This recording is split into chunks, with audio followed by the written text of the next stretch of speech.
L'enjeu, ce n'est pas d'avoir la foi, parce que dans la spiritualité, on n'aime pas les gens qui ont la foi. Vous voyez, c'est même des esprits faibles. Il s'agit de connaître comment le Créateur agit dans sa création. Et c'est ça, c'est là où se fixe, je dirais, la différence, ce qu'on appelle la ligne de démarcation entre la spiritualité et la religion. Il n'y a pas de manipulation dans la spiritualité parce qu'on vous enseigne la loi. Dans la religion, oui, parce qu'on ne vous enseigne pas la loi. Problème. L'Asie, la Chine et l'Inde n'ont pas eu besoin du christianisme et de l'islam pour être là où ils sont. D'où vient-il que les Africains soient accrochés au christianisme et à l'islam pour s'en sortir? Que dans cette image, Jésus il est marié avec Marie de Madeleine, il a une descendance, donc c'est un homme tout à fait comme nous, pas le fils de Dieu comme on l'entend. Quand les Européens vivaient encore dans des huttes, étaient extrêmement primitifs, ne connaissaient ni l'astronomie, ni la philosophie, absolument rien. Et alors qu'en Afrique, c'était déjà extrêmement développé. Après avoir réfléchi plusieurs années, et j'ai compris finalement que tout ce que nous sommes en train de faire, c'est de la distraction. Il faut sortir véritablement de cette adolescence retardée pour mettre en place des mécanismes, encore toucher des questions de fond et trouver des solutions de fond. Et ça... Nous sommes sans doute en train de vivre la fin de l'hégémonie occidentale sur le monde. Si on continue à faire comme avant, alors nous perdrons définitivement le contrôle. Et alors ce sera l'effacement. Je peux vous le dire avec certitude. Nous savons que les civilisations disparaissent, les pays aussi. L'Europe disparaîtra. Mesdames et messieurs, je vous salue au nom des ancêtres. Comme vous l'avez souhaité, me voici à côté de Yamba Yamba Choukou Oto Konda Penengongole Teta. C'est lui que vous désirez de vos corps parce qu'il a disparu depuis un certain temps dans le cadre de nos émissions Afro-Lumière. Vous m'avez obligé de le retrouver et donc il est là et c'est avec lui que nous allons aborder aujourd'hui des questions qui troublent un peu le mental de l'homme noir. Et donc, comme il est habitué à vous donner des réponses, il est là et il va devoir vous donner des réponses appropriées. Bonjour, monsieur Yambaya. Bonjour, bonjour Lobo Lalo Ilondo. Je suis très heureux de vous retrouver encore une fois. Je sais que ça fait un bail, certainement qu'on avait des occupations aujourd'hui. Les ancêtres ont souhaité que nous soyons ensemble. Nous voici. Et nous sommes disposés à vous répondre, que vous poserez. Merci, merci mesdames et messieurs, comme vous l'avez souhaité. Yamba Yamba Choukou, le président de la nouvelle vision panafricaine, est à nos côtés. Et sans tarder, nous allons devoir lui poser les questions que vous nous aviez transmises pour essayer un peu d'éclairer la lanterne par rapport à la double face du parcours de cet homme. Donc, il est au même moment un spirituel et au même moment un politique. Yamba Yamba Choukou Oto Konda, les Africains veulent savoir qui vous êtes au juste. Un politicien ou un spirituel?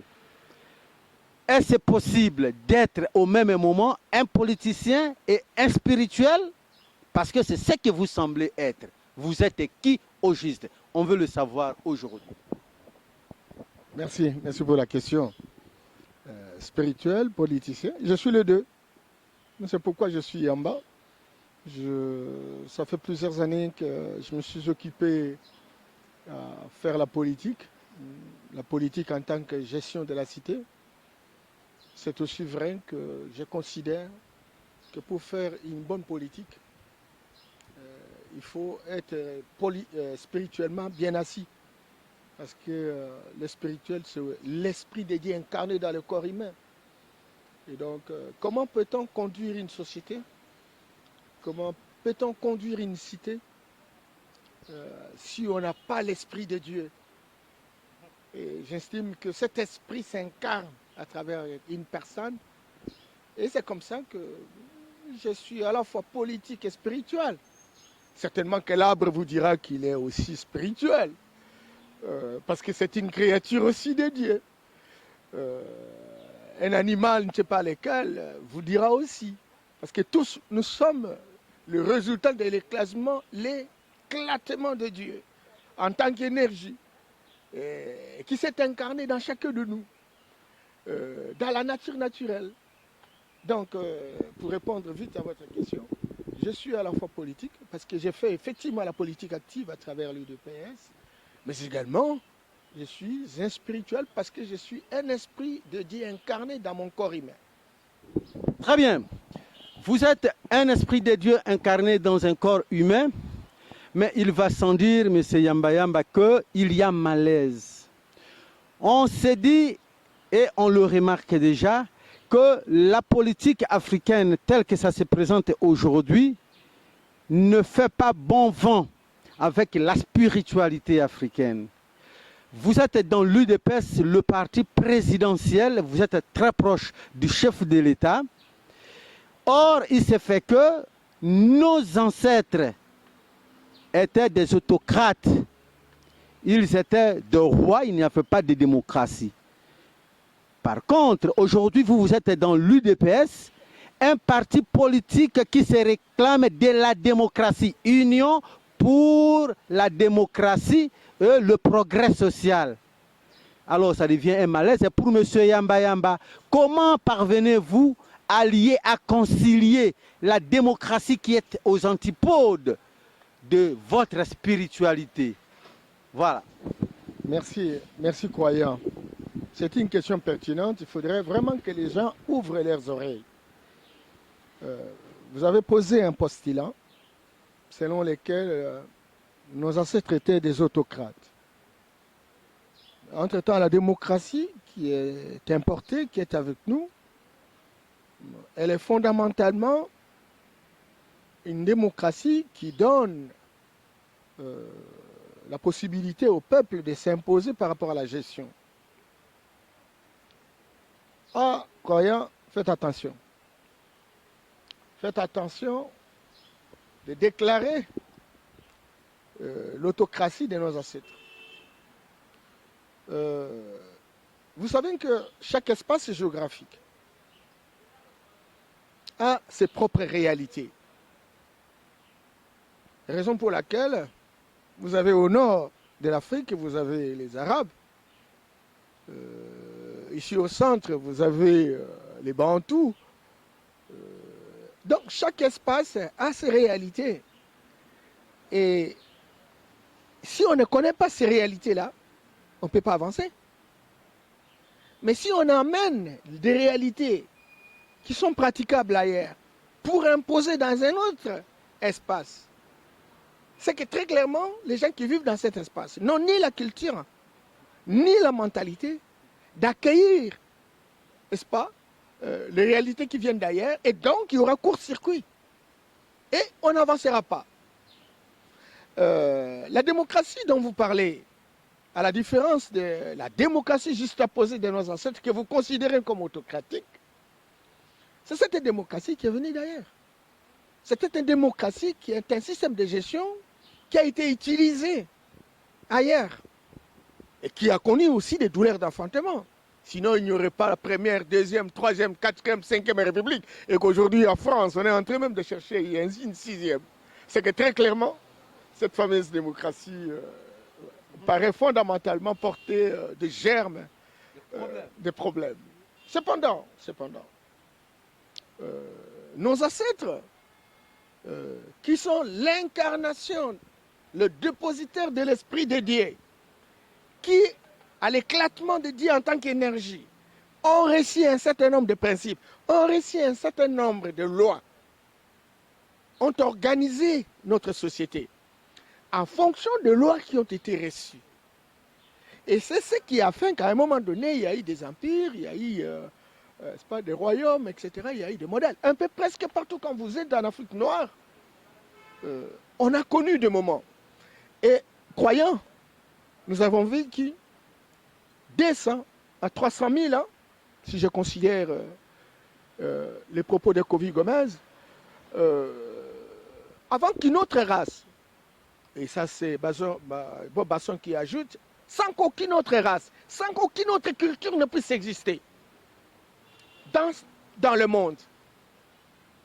Mais Que voulez-vous? On avait un système d'organisation, lequel le système d'organisation obéissait aux réalités des milieux, obéissait à la volonté des hommes qui vivaient à ces milieux, obéissait à un système de valeurs. Faut-il appeler démocratie ou dictature? Moi, j'ai dit qu'attention, là aussi c'est un problème.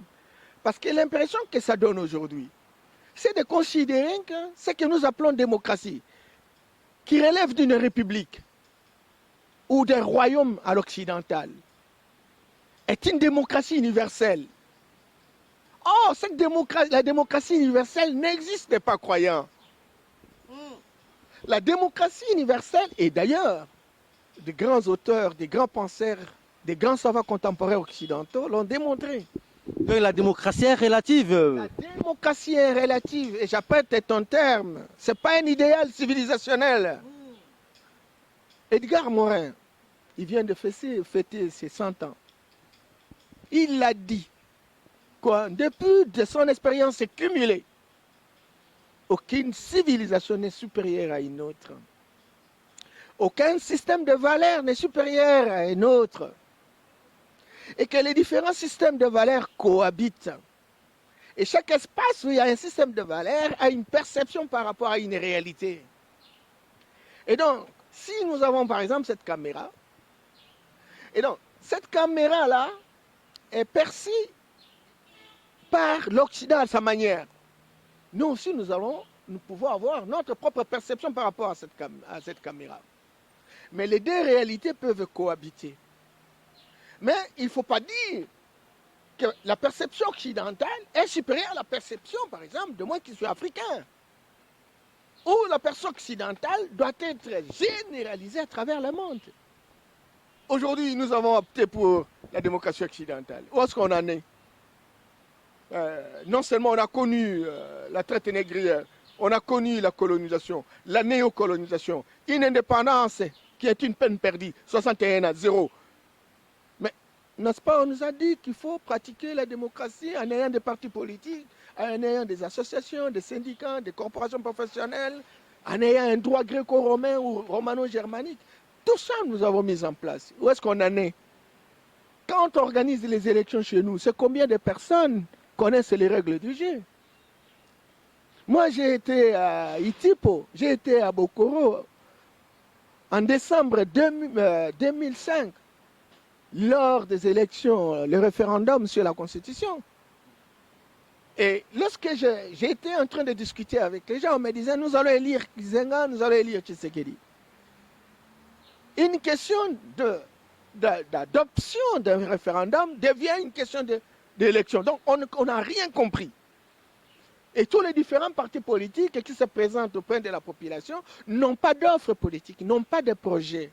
Et même s'ils ont des projets, ces projets ne sont pas connus par la population. Et la population n'élit pas les gens en fonction de leurs projets. Ça, c'est l'Occident. Mais alors, là, ça devient un peu grave, monsieur Yamba Yamba. Maintenant, en tant qu'opérateur politique, responsable, proche du chef de l'État, parce que vous êtes dans l'UDPS, le parti présidentiel. Alors, maintenant que vous semblez récuser, vous récusez la démocratie telle que pratiquée dans la pratique politique de chez nous, alors nous voudrions bien savoir quelle est la forme de démocratie que vous utilisez. Parce que vous venez tout à l'heure d'affirmer que la démocratie est un principe relatif. C'est relatif, on ne doit pas copier. Mais vous êtes à l'UDPS. Vous appliquez quelle démocratie? Parce que vous semblez dire que la démocratie ancestrale est absolument différente de la démocratie que nous avons adoptée. Essayez un peu de nous définir, de nous éclairer sur les termes même de cette différence et démontrez-nous pour quelle démocratie vous optez. Alors là, ça va un peu apaiser les gens parce qu'on voudrait bien vous suivre dans la spiritualité, mais ça pose problème. Yamba Yamba pose problème parce que ce qu'il dit dans la spiritualité est vrai, intelligible, compréhensible. Mais il fait la politique et il défend la démocratie. Alors vous ferez mieux d'être le plus clair possible. Merci, croyant. Alors, croyant, je voudrais insister pour dire que la fameuse démocratie que nous utilisons, c'est une démocratie importée, que d'aucuns considèrent comme une unité de mesure, comme un dispositif référentiel, comme un système de gestion solution. C'est faux. Elle est fondamentalement occidentale. Croyons, regarde, même au niveau de l'Occident, elle a été taillée au fil du temps. Rappelez-vous de le roi Louis XIII. Rappelez-vous du roi Louis XIV. Rappelez-vous de Robespierre, Napoléon I, Napoléon II, Première République, Deuxième République, Troisième, Quatrième, Cinquième. Ce qui a eu un certain nombre de contradictions tout au long de l'histoire. Et si chez eux, il y a eu des contradictions qui ont permis d'affronter d'autres systèmes, et a fortiori chez nous, où la culture n'est pas la même, où nous avions un autre système, c'est tellement que nous avons manqué de réfléchir par rapport à notre situation pour savoir les différentes contradictions. Mais malheureusement, nous avons été court-circuités parce qu'ils nous ont amené l'air. Et nous n'avons plus utilisé notre système de gouvernance. Vous savez, croyants, avant que le blanc n'arrive, croyants, nous avons vécu, je l'ai dit, et pas besoin de le répéter, plus de 200 000 ans. Mais comment nous avons vécu? Est-ce que nous n'avons pas une organisation politique? Nous n'avions pas un droit pour mettre de l'ordre dans la société? J'ai été consultant à la Banque mondiale, je suis allé à Bikoro et du fond à Itipo, lorsqu'il s'agissait de discuter sur l'histoire d'occupation des forêts. Alors, on avait besoin d'un procureur. Un procureur qui est un villageois, qui est spécialisé sur la question de loi sur la gestion forestière. Ah bon? Un procureur au village qui essaie un peu de gérer les affaires foncières. Tout à fait. Lorsqu'il y a une discussion, lorsqu'il y a conflit, c'est lui qui vient et qui sait vous dire qu'à telle date, telle trajectoire, tel espace, voilà telle communauté qui venait de s'installer à tel endroit, voilà comment c'était régenté la propriété foncière. J'étais étonné. J'étais avec des amis occidentaux qui croyaient que le droit se trouvait seulement chez eux. Ils ont trouvé qu'il y avait un ordre social. Le procureur, quand il aura dit la situation, tout le monde s'incline. Alors, maintenant on nous amène cette démocratie. On dit, mettez en place les partis politiques. On met en place les partis politiques. Mettez en place les associations, les corporations professionnelles. Organisez-vous en syndicat. On les met.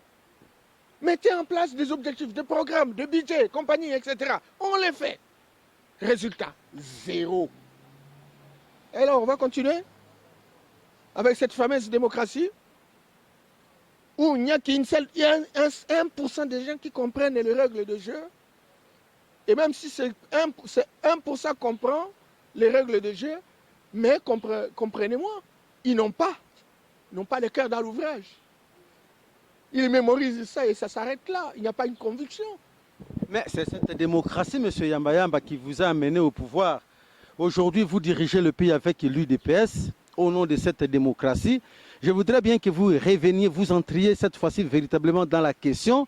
Comment allez-vous concilier cette démocratie que vous pratiquez aujourd'hui en tant que grand opérateur politique dans le parti présidentiel? Comment allez-vous concilier cette démocratie que vous récusez avec la démocratie ancestrale que vous semblez soutenir?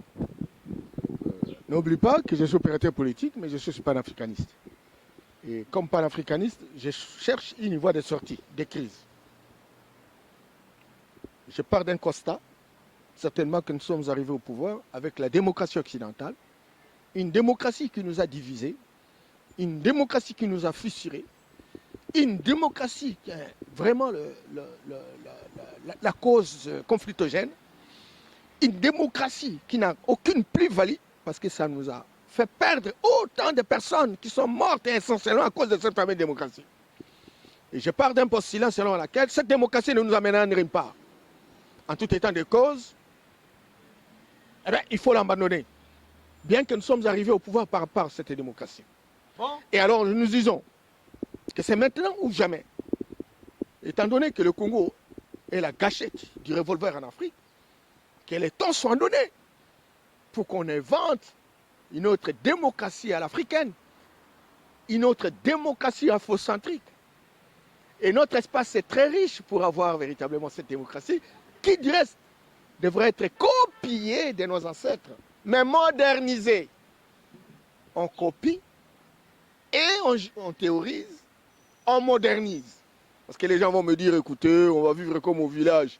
Oui, le village doit être la base de basique, mais on voit comment. Regardez, quand un chef meurt au village, on fait comment? Attends, parce que nous courons derrière le temps, parce que vous touchez là une question que j'avais déjà préparée et vous me dévancez. Parce qu'à l'école, on nous a dit que c'est la démocratie occidentale qui développe. C'est grâce à la démocratie que l'Occident est devenu ce qu'il est. C'est grâce à la démocratie que la France est ce qu'elle est. Et donc, nous devons copier cette démocratie occidentale. Et aujourd'hui, vous dites que non, nous devons adopter la démocratie ancestrale. Alors, je voudrais bien que vous puissiez nous donner les antivaleurs de la démocratie occidentale et nous tracer les valeurs de la démocratie traditionnelle, lesquelles vous souhaitez être élevées aujourd'hui.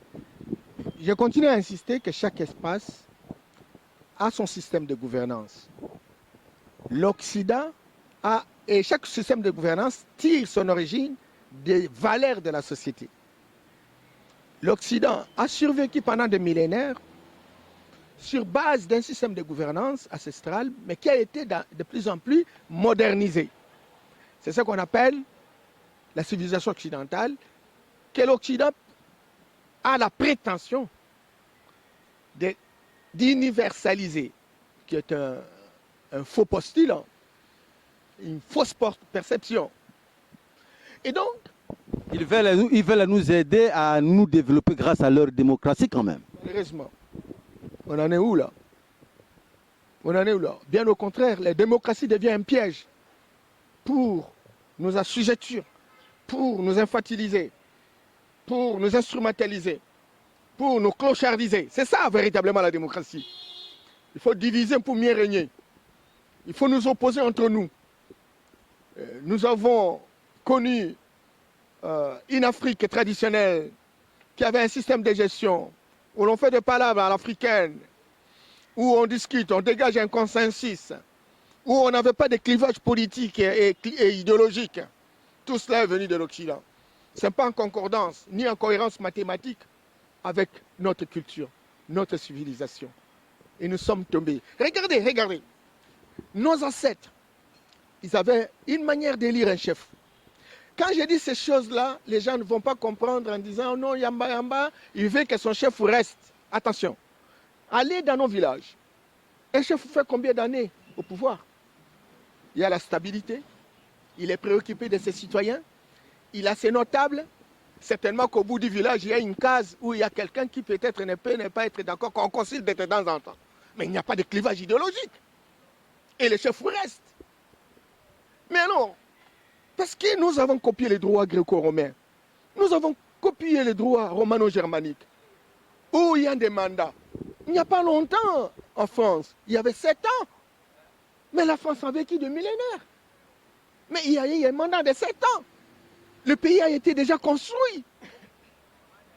Le pays a été déjà construit. Mais parce que pour être démocrate, nous devons copier la France. Et quand on copie la France, il faut aller vers les droits gréco-romains. Et les droits gréco-romains, la France a changé de 7 à 5 ans. Il faut copier, pour être vrai démocrate, avoir une vraie démocratie, copier en 5 ans. Dis, mais arrêtez. Regardez le mire. Regardez la terre, regardez les arbres. Tout est problème chez nous. Vous donnez à quelqu'un 5 ans. Il va faire quoi? Il va faire quoi? Parce que si je prends l'exemple de la France, eh bien, Mitterrand arrive. Le travail a été déjà fait par Giscard. Giscard, le travail a été déjà fait par Pompidou. Pompidou, le travail a été déjà fait par Général de Gaulle. Pour remonter François Mitterrand, Jacques Chirac, Nicolas Sarkozy, Aujourd'hui, on est passé par François Hollande et Macron. Est-ce qu'ils ont quel problème? Certainement qu'ils ont des problèmes, certes. Mais ils ont fait le minimum. Mais nous, tout est à zéro. Tout est à l'état d'animalité zéro. On vous dit 5 ans. L'état de faire des études, vous n'avez même pas encore terminé les études, les 5 ans sont terminés. Non! Ça c'est copier-coller, qui nous fait comme des petits enfants, des bébés sous biberon. Il faut arrêter cette démocratie. Et si j'étais à la place de mon président de la République, j'allais amorcer de grandes réformes. Je suis très heureux quand même qu'il y a un panel qui parle, qui s'occupe de l'Afrique, de l'Union africaine. Mais je crois que ce panel, qui est composé des hommes de qualité, par présomption, aurait pu nous formuler un certain nombre de propositions qui nous permettent de bouger la République. Et parmi les différentes propositions, pourquoi ne pas penser à un système de gestion des sociétés qui pose la question de la rotation par ethnie, mais en ayant autant d'années pour donner la possibilité à la personne qui arrive de faire un chronogramme avec un programme correspondant, mais pas pour 5 ans pour imiter l'Occident. Mais on peut bien s'inspirer véritablement de ce que faisaient nos ancêtres. Par exemple, comment, M. Yamba Yamba, nous courons derrière véritablement le temps. Vous avez une idée ancestrale de la gestion de la République par rotation. Comment s'il pouvait faire une idée, parce qu'il y a un panel, déjà vous veniez de le dire, qui essaie un peu de réfléchir sur le système politique intégral et propre aux négro-africains. Alors, le système rotatif, un peu de mots. Vous, si ça peut être, comment ça peut se passer comment? Regardez, avant cela, croyants africains, nous avons connu ce qu'on a appelé la confédération des royautés. Il y avait des royaumes, le royaume Congo, l'Empire du Mali, Songhai, même ici chez nous, l'Empire du Ghana, Luba, Songé. On en a connu. Mais comment nous avons survécu? Il n'y avait pas de tribalisme, mon ami. Il n'y en avait pas. Il y avait plus de constance que de dissemblances. Mais il y avait une confédération. On détermine un certain nombre, comme nous sommes à l'état moderne, certainement, qu'on aura des relations avec d'autres pays à travers le monde. Alors on peut avoir les affaires étrangères communes. On peut avoir une monnaie commune. On peut avoir un passeport commun. Et on peut avoir, que dirais-je, une société d'aviation commune. On peut avoir plusieurs éléments communs. Ça, c'est au niveau du panafricanisme, voulais-je dire. Mais au niveau du pays, par exemple. On peut commencer au niveau du pays. Ça va se passer comment? Mais ça va se passer comment? Quand vous allez au Katanga, vous allez trouver le chef Mounongo. Il est chef de chefferie. Vous allez dans nos villages, vous trouvez les chefs. Ils sont de quel secteur? Mais c'est de tout ça. Il faut toute une thèse qui travaille dans le sens de configurer la nouvelle organisation. Je ne peux pas vous la donner tout de suite là. J'ai dit que ça reste un défi. Ça reste une opportunité pour que nous puissions réfléchir. Que nos philosophes, nos juristes, nos politologues sortent de ghettos, puissent venir nager dans cet écosystème politique qui va véritablement nous donner une nouvelle façon de faire les choses. Ça, c'est de la réflexion. Je ne saurais pas vous donner la formule ou la météo de ce que cela représente en termes de contenu intrinsèque.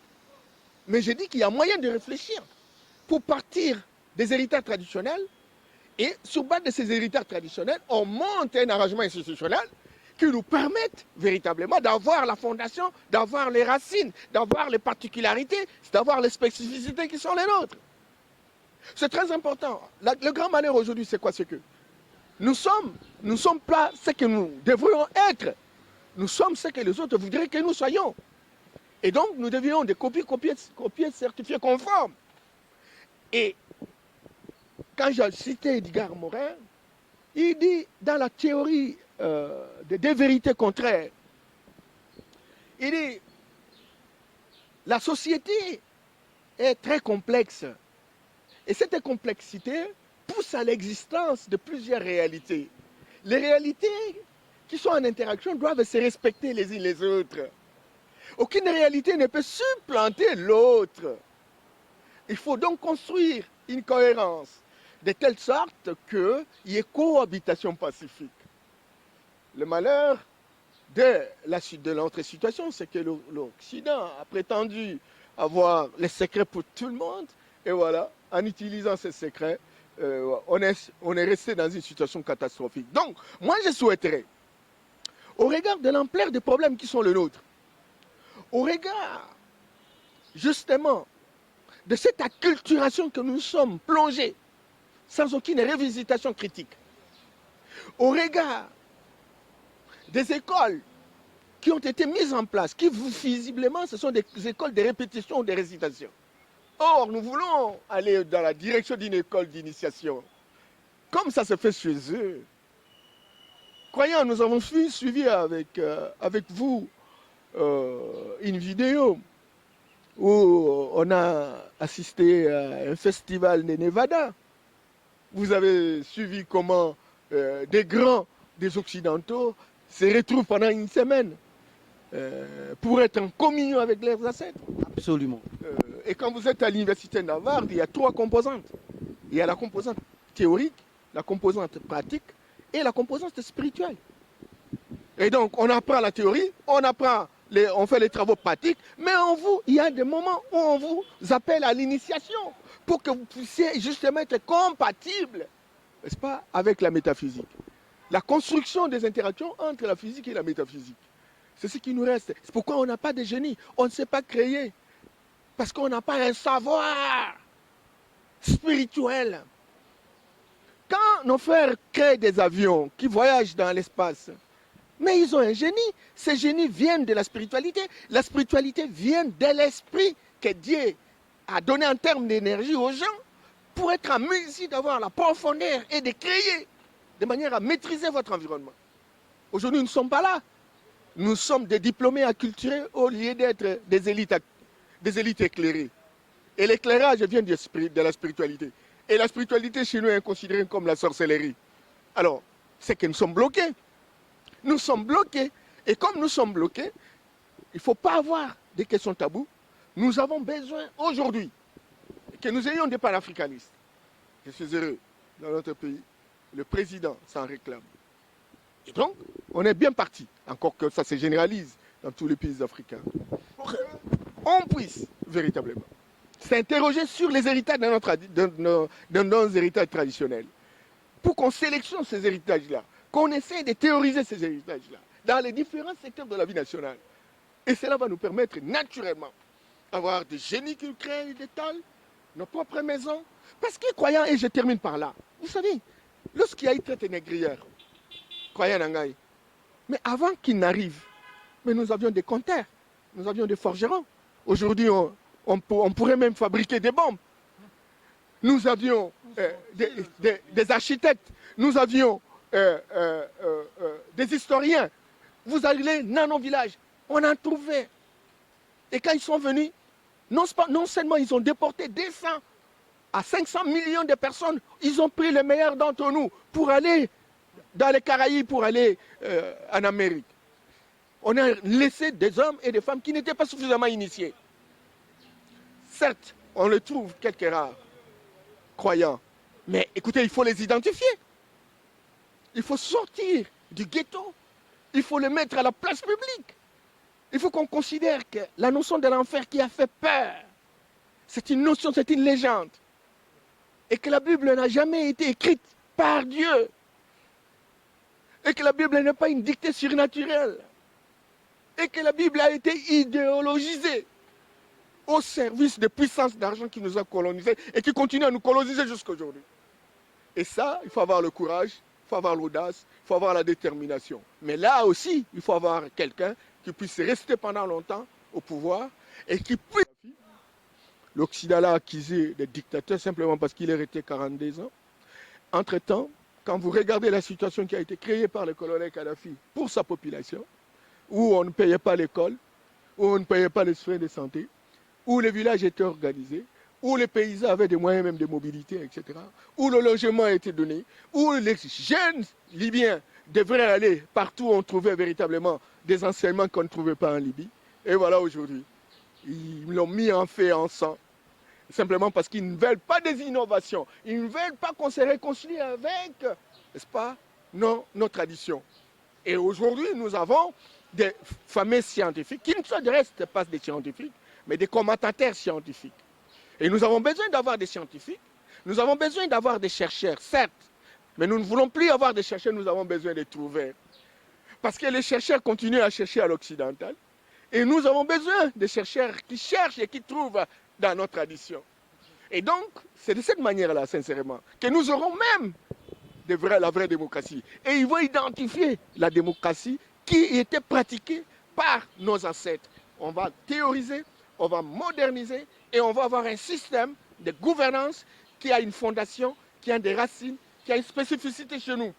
Et cela va durer longtemps, au lieu d'avoir une démocratie. À la fin de chaque élection, on se bat, on s'injurie, on s'entretue. Et voilà donc aucun résultat. Et le blanc, lui, vient avec les différentes ministries nationales pour puiser des ressources, etc. Aujourd'hui, il y a toute une perspective programmatique où on veut véritablement saucissonner davantage l'Afrique. On est 54 États. Et la tendance générale aujourd'hui, c'est d'aller un peu plus jusqu'à 80 États. Justement pour que chacun trouve sa boutique où il peut tirer véritablement des ressources. L'Éthiopie qui a été et qui constitue véritablement un des pays exemplaires de l'Afrique, qui est en avance, qui est en émergence. Aujourd'hui, l'Éthiopie, non seulement on a retiré l'Érythrée, mais maintenant on est en train de faire partir le Tigré. Et donc on va saucissonner ce pays-là de 105 millions d'habitants. Le Congo-Kinshasa, d'ici là, on va assister à des rois télé dans chaque province. La perspective de construire une dynamique à la balkanisation de 5 États. La même chose va se faire, n'est-ce pas, au Mali, 3 États. Vous voyez la perspective Boko Haram, n'est-ce pas, au Nigeria, c'est justement pour diviser, n'est-ce pas, les Nigérias. Tous ces États qui ont un potentiel, qui ont, n'est-ce pas, des grandes ambitions, qui peuvent compétir sur le plan international, tous ces États doivent être neutralisés et pillés et détruit complètement, déconstruit complètement. Donc, à toute sincérité, inventons. Il faut que même on travaille avec nos chefs coutumiers, on travaille avec nos traditionalistes, on travaille même ceux qui sont censés être des églises noires en tort, bien entendu, aujourd'hui, etc. Qu'on montre de quoi nous sommes capables. Qu'on montre de quoi nous sommes capables. Parce qu'en fait, lorsque on prend beaucoup de temps,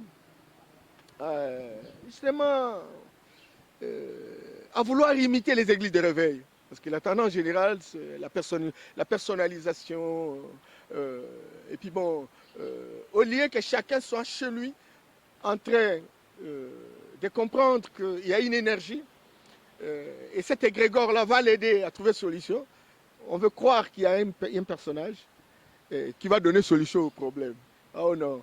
C'est pas ça. Et c'est comme ça que nous avons pris du temps. Et l'Occident, sachant cela chez eux, ils font confiance à leur égrégore qu'à des hommes. Mesdames et messieurs, tout à fait regrettable de vous annoncer que nous sommes au terme de l'émission. Je comprends votre souci. Vous m'avez recommandé de vite descendre auprès du monsieur Yamba Yamba pour lui poser les questions que vous me posiez parce que vous l'aimiez tant. Mais vous n'êtes toujours pas en mesure de comprendre pourquoi il est dans l'UDPS, il fait la politique et au même moment, il se réclame de la spiritualité. Justement, je suis à l'UDPS, mais je suis un penseur. J'ai réfléchi à ciel ouvert. Le plus important, c'est quoi? C'est que les partis politiques qui ont été construits au modèle occidental doivent être revisités, pour qu'on puisse véritablement intégrer au sein de ces différents partis politiques des ambitions africaines, la culture africaine, les apports africains, les héritages traditionnels. Ça, on en a besoin. Pour qu'on ait pas des partis politiques au modèle occidental, mais des partis politiques, en fait, qui ont des objectifs autres que ce que nous avons aujourd'hui. Mais il faut avoir quelqu'un pour commencer quelque part. Et nous avons la chance, au moins à l'IDPS, d'avoir un président qui croit aux solutions africaines, mais d'avoir des penseurs comme nous qui pensons que c'est maintenant ou jamais. Il faut commencer à poser les actes, les premiers actes, et les premiers actes ont toujours été les plus longs. Voilà, mesdames et messieurs, nous sommes pratiquement au terme de notre émission. Pour M. Yamba Choukwouto Kondapene Ngongole, président de la Nouvelle Vision africaine, il considère que 5 ans pour exploiter les tic-tank de l'UDPS, c'est amplement insuffisant. L'UDPS, c'est véritablement une machine. Il y a des laboratoires, mais avec tous les problèmes dans nos pays, 5 ans auront été vraiment insuffisants pour faire travailler toutes les pensées, pour faire activer les tic-tank de ces partis. Alors pour lui, il faut absolument revisiter la démocratie, parce que pour lui, la démocratie telle qu'adoptée chez nous aujourd'hui, en Afrique, se trouve à l'extérieur pratiquement de notre système de vie et elle est complètement inadaptée. Et donc, il faut revoir le tout de fond en comble. Pour lui, il fallait absolument même revisiter la Constitution. Et donc, nous sommes au terme de cette émission. Monsieur Yamba, je vous accorde juste 2 minutes pour dire le dernier mot pour les nombreux téléspectateurs qui vous suivent. Je n'ai même pas posé les 4 questions. Je reviendrai certainement pour évoluer avec vous. Alors, qu'est-ce que vous allez dire à vos nombreux téléspectateurs par rapport à l'émission d'aujourd'hui? Merci beaucoup, croyants. Les développements de notre pays, ça ne peut pas se faire de manière mécanique, automatique. Il y a beaucoup de défis. Et si on n'a pas conscience de ces défis, on va croire que tel va arriver au pouvoir, tel va faire ceci, tel va faire cela, et la situation va changer de manière mécanique. Moi, j'ai dit non. Nous avons autant de défis pour lesquels nous devons véritablement intégrer dans le package de ce que nous entendons donner des solutions par rapport au processus. Le premier défi, c'est la religion. Cette religion a inhibé notre capacité de créativité. Cette religion a inhibé notre spiritualité, qui est l'esprit de Dieu que Dieu nous a donné pour que nous puissions bien comprendre et maîtriser notre environnement et chercher des solutions plausibles pour cet environnement. Et c'est une religion importée, dite révélée. Ça nous a affaiblis, neutralisés complètement. Et donc, tant qu'on n'aura pas revisité une religion, encore que cette religion, il y en a plusieurs aujourd'hui qui sont véritablement des mouvements de résistance par rapport aux religions importées. Il va falloir qu'à un moment, qu'il y ait ce qu'on appelle un constater les grands africains qui croient à l'Afrique, qui croient à l'unisson et qui peut rassembler tout le monde pour qu'on puisse véritablement construire une seule religion. Il n'y a pas de religion aujourd'hui africaine, fondamentalement. C'est un défi qu'il faut véritablement construire. Ça, c'est la première chose. Deuxième chose, nous avons un défi éducatif. On peut avoir des hommes et des femmes qui vont à l'école, que l'Occident nous a amenés. Cette école également est importée. Et en tant que produit importé, ça nous infantilise. On est des diplômés acculturés, mais on n'est pas des élites éclairées. Raison pour laquelle on a autant de diplômes, y compris des diplômes de doctorat. C'est légion. Les autres, pour rechercher des idées innovantes qui permettent à notre société d'avancer, ça devient des thèses de positionnement. Pour qu'on dise que tel a tel ou tel diplôme, il mérite d'avoir telle ou telle responsabilité. Mais en réalité, rien du tout. Parce que cette école est en divorce avec nos réalités. Cette école est en inadéquation avec nos besoins, etc. Et donc, on fabrique des chômeurs de luxe. Quatrième défi, c'est le système politique. Le système politique aussi est importé. Et en tant que système importé, pourtant, nous pratiquons la démocratie occidentale, prétendument considérée comme la démocratie universelle. C'est faux. Il n'y a pas de démocratie universelle. Chaque société s'organise. La preuve, la Chine n'a pas la démocratie occidentale. L'Inde n'a pas de démocratie occidentale. Tous ces pays asiatiques qui d'Ouest aujourd'hui sont devenus des tigres et des dragons asiatiques n'ont pas la démocratie occidentale, mais ils se développent. Et quatrième pour terminer, c'est la culture. Le système culturel. Aujourd'hui, l'Occident est en communion avec ses ancêtres en fonction de ses écoles ésotériques, philosophiques et mystiques. On a créé la franc-maçonnerie, on a créé la Rose-Croix. Les Asiatiques ont créé la Maïkari, le Nkanka, les Lions Club pour l'Occident, etc. Les gens vivent avec leurs écoles, sauf l'Afrique, où on recrute tout le monde. Tantôt, on est franc-maçon, tantôt, on est rosicrucien, tantôt. Mais pourquoi pas créer nos propres écoles où nous pouvons véritablement construire la passerelle entre la physique et la métaphysique, l'invisible et le visible, pour que nous ayons un génie propre pour créer, qu'on crée des véhicules, qu'on crée des tôles, qu'on crée des maisons, qu'on crée des avions. Ça, on attend. On peut tout faire. Croyant que c'est avec les recettes générées, par exemple, par la DGI, la DGRAD, ou DGDA, ou l'IGF, les cours et tribunaux, on va changer le pays. Moi, je dis non. Il faut avoir du génie. Et le génie va procéder à l'invention des technologies. Et ces technologies vont nous mettre en place des industries. Et toutes les différentes potentialités que Dieu nous a données, le cuivre sera transformé, le cobalt sera transformé, le coltan sera transformé, tout sera transformé et nous aurons des richesses additionnelles. Ces richesses vont nous produire des revenus. Ces revenus vont être articulés dans nos budgets. Et ces budgets vont nous aider de construire des routes, de donner du travail aux gens, de payer les enseignants, de construire des centres de santé, de construire les écoles. C'est ce génie-là, c'est ce génie qui va nous donner un nouveau système de gouvernance. Abandonner cette démocratie occidentale, revenir vers une démocratie qui est fondamentalement africaine, ce qu'on appelle afrocentrisme. Tout ça, il faut une réconciliation avec nos ancêtres. Parce que la vie que vous voyez a plusieurs étapes. L'étape terrestre finit par se terminer par la mort. Et cette mort, c'est une deuxième étape de continuité de la vie, parce qu'on va vers les ancêtres, le village des ancêtres. Alors maintenant, dans le village des ancêtres, il y a des êtres méritants. Des êtres méritants, il y a des degrés, etc. Et qui viennent et qui se manifestent, mais qui ne peuvent pas se considérer comme des dieux. Mais qui, visiblement, ont un esprit approfondi pour lequel nous en avons besoin pour être efficaces et aller de l'avant. Mesdames et messieurs, nous en avons fini pour aujourd'hui. Terrible. Je serai obligé de revenir. Je serai obligé de revenir parce que sur les 7 questions que vous m'aviez posées, pour que je les pose à mon tour à votre cher Yamba Auto qu'on l'appelle Ngongolé Teta, je n'en ai posé que 2, donc je suis obligé de revenir. Puisque vous aviez posé autant de questions, nous l'aimons bien.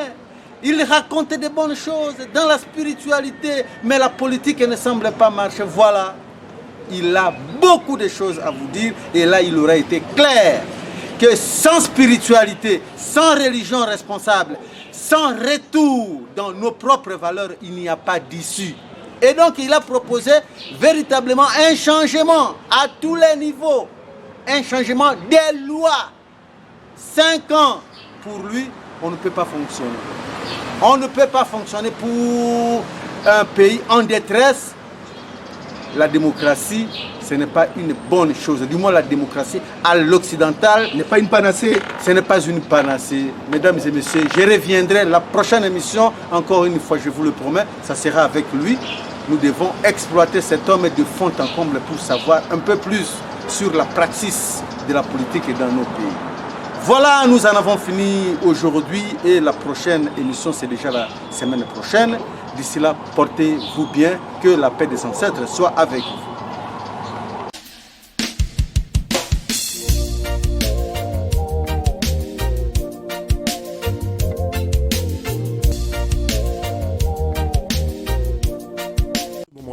L'enjeu, ce n'est pas d'avoir la foi, parce que dans la spiritualité, on n'aime pas les gens qui ont la foi. Vous voyez, c'est même des esprits faibles. Il s'agit de connaître comment le Créateur agit dans sa création.